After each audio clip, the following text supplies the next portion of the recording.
physics class. In the previous class, we already learned about the graphs, that is position time graph and velocity time graph, and we also derived an equation, that is the first equation of motion, from the graph of velocity time of an object traveling with uniform acceleration. Okay, and from that graph we already derived our first equation for finding final velocity. So let's see which is that equation. Yes, we derived the first equation of motion, that is v equals u plus at. This equation is also known as equation for velocity time relation. Today we are going to derive another equation, that is the second equation of motion from the same graph. This equation is also known as the equation for position time relation. Now we are going to derive the second equation of motion from this graph. For that we are only taking the trapezium of the graph. Okay, here the name of the trapezium is PQRS, that we already learned from the previous videos. To calculate the displacement in a particular time interval from the velocity time graph, it is enough to find the area of the quadrilateral obtained by drawing perpendiculars to the velocity time graph from the points representing instances of time. That is, for finding out the displacement for a definite time interval, just we want to find out the area of the quadrilateral or trapezium.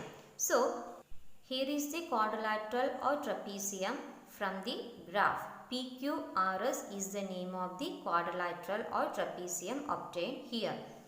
Here, to find out the displacement in the time interval S to R, it is enough to find the area of quadrilateral PQRS. So let's see how it is done.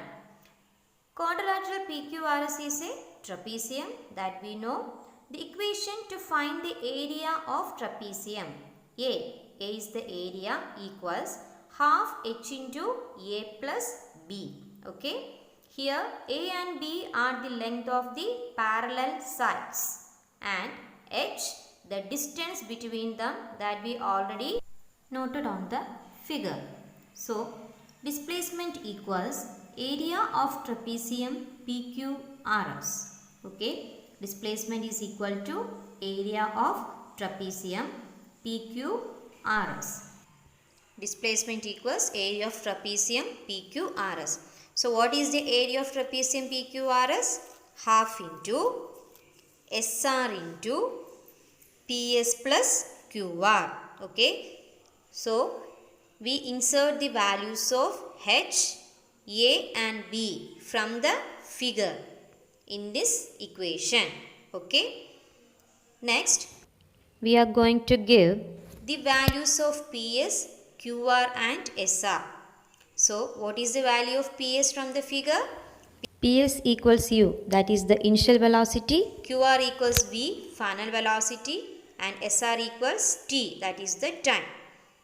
When these values are applied in the equation, then the equation for displacement changes to displacement equals half into T into U plus V. Okay. And we already know the equation for finding V, that is V equals U plus AT, that is the first equation of motion. And next we are inserting the value of V in this equation, that is half into T into U plus AT. Okay. Then this equation changes to half into T into U plus U 2U plus AT. Okay. Then we are going to multiply half T into the bracket, that is half into T into 2U plus half into T into AT. Okay. By simplifying this, we will get the answer UT plus half AT square. Okay. UT plus half AT square.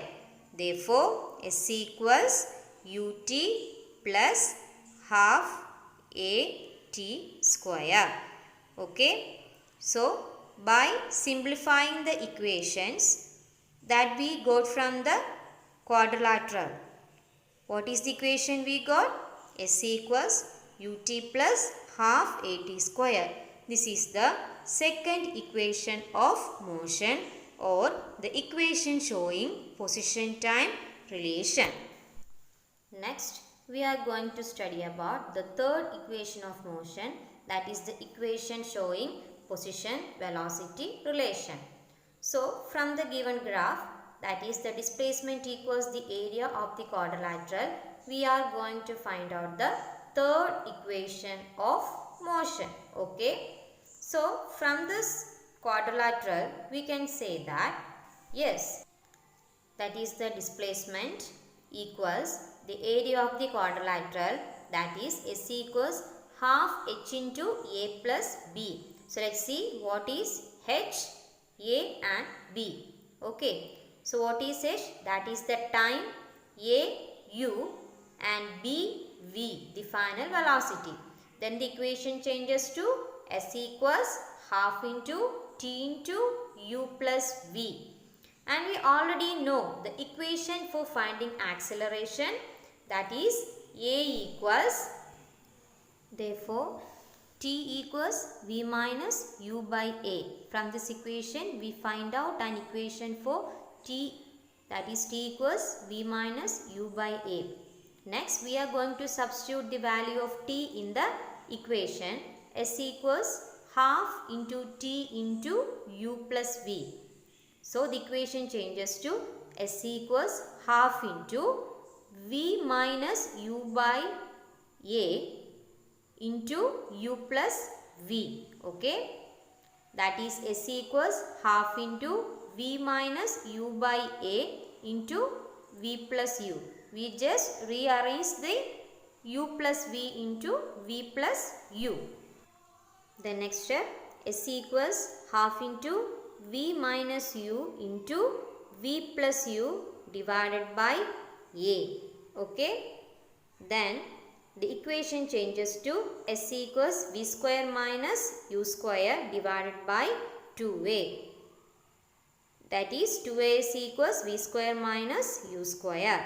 Then we will get the third equation of motion, v square equals u square plus 2as.